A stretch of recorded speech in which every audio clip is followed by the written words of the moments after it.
Welcome to Quick Study for Job.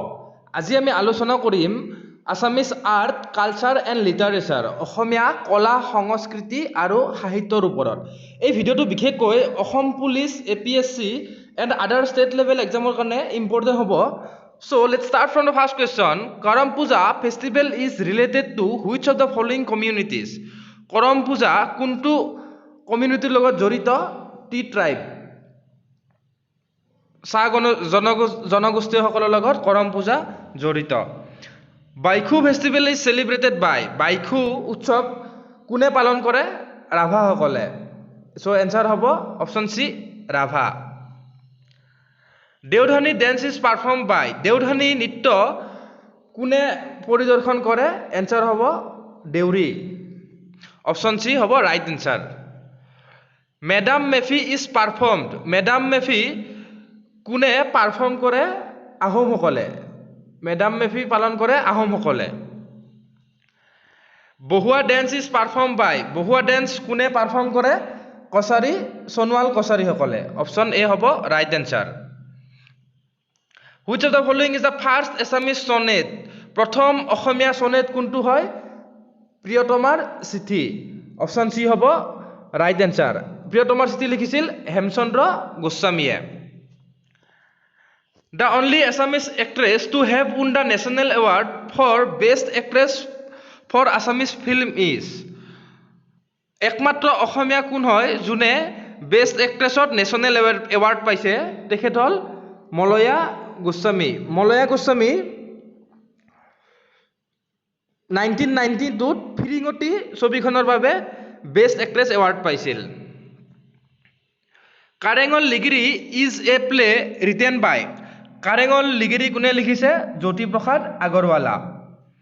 First Assamese newspaper Arunodoi publish from Sivasagar was published in the year, প্ৰথম অসমীয়া বাতৰি কাকত শিৱসাগৰৰ পৰা প্ৰকাশিত হৈছিলে আৰু কিমান চনত প্ৰকাশিত হৈছিলে? অপশ্যন চি হ'ব right answer, 1846। First Assamese short story Surabhi is written by, প্ৰথম অসমীয়া চুটিগল্প সুৰভি, সুৰভি কোনে লিখিছিল? Lakshminath Bezbaruah. Who is the first translator of Sanskrit version Ramayan into Assamese? সংস্কৃত ভাৰ্চন ৰামায়ণৰ পৰা অসমীয়ালৈ অনুবাদ কোনে কৰিছিল? মাধৱ কন্দলী। অপশ্যন চি হ'ব right answer. Who is the first editor of the newspaper Janambhumi? Janambhumi বাতৰি কাকতখনৰ প্ৰথম এডিটৰ কোন আছিল? অপশ্যন এ হ'ব right answer, Dulal Chandra Bhuyan. Wangala is the main festival of, Wangala কোনে পালন কৰে?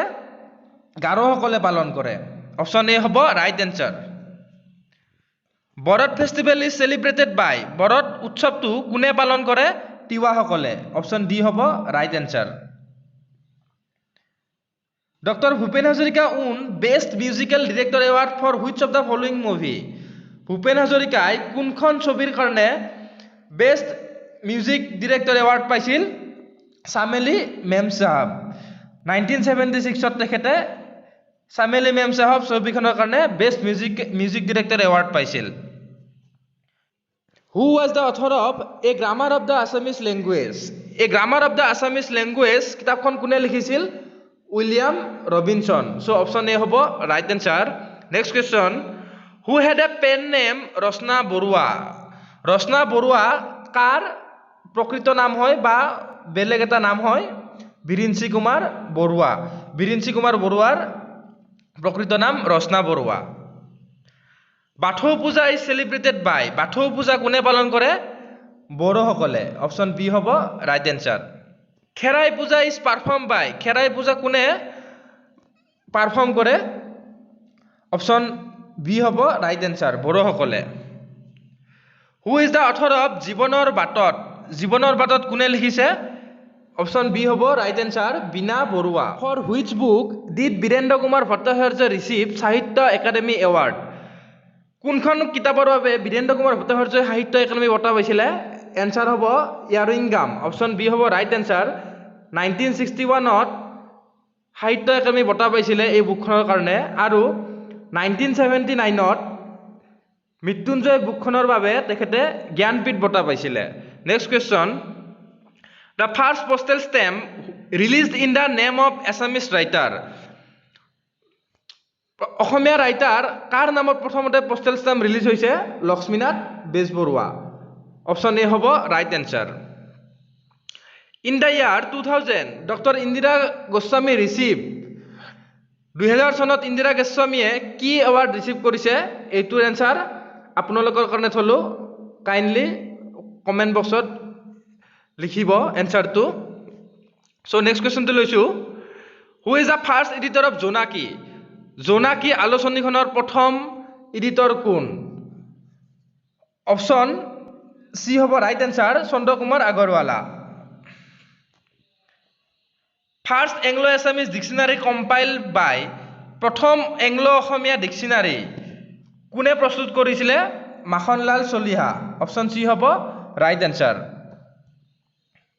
হু is the first Assamese to receive Sahitya Akademi award Sahitya Akademi বঁটা পোৱা প্ৰথম অসমীয়া কোন অপচন সি হ'ব right answer Jatindranath Duwara who of the following is the first Arjun awardee of Assam অসমৰ প্ৰথম অৰ্জুন এৱাৰ্ড পোৱা ব্যক্তি কোন ভোগেশ্বৰ বৰুৱা 1966 তেখেতে অৰ্জুন এৱাৰ্ড পাইছিল তেখেত এজন এথলীট আছিল who is the first Assamese to receive Bharat Ratna পোৱা প্ৰথম অসমীয়া ব্যক্তি কোন গোপীনাথ বৰদলৈ অপচন এ হ'ব right answer next question who is the author of Asam Buranji কোনে লিখিছিল কাশীনাথ তামুলী ফুকন অপচন সি হ'ব right answer and last question in 2018 Rima Das awarded India's national award for the movie Village Rockstar in which category 2018 চনত ৰীমা দাসে village Rockstar ছবিখনৰ বাবে national award এটা পাইছিলে সেই নেশ্যনেল এৱাৰ্ডটো কোনটো কেটেগৰীত পাইছে ইয়াৰ এনসাৰ হ'ব best film and best editor so option C হ'ব ৰাইট এনসাৰ সো আজিলৈ ইমানখিনি আছিলে যদি ভিডিঅ'টো ভাল পাইছে লাইক কৰিব আৰু জব প্ৰিপাৰেচনৰ বাবে আমাৰ এই চেনেলটো সাবস্ক্ৰাইব কৰি থব থ্যাংক ইউ সো মাচ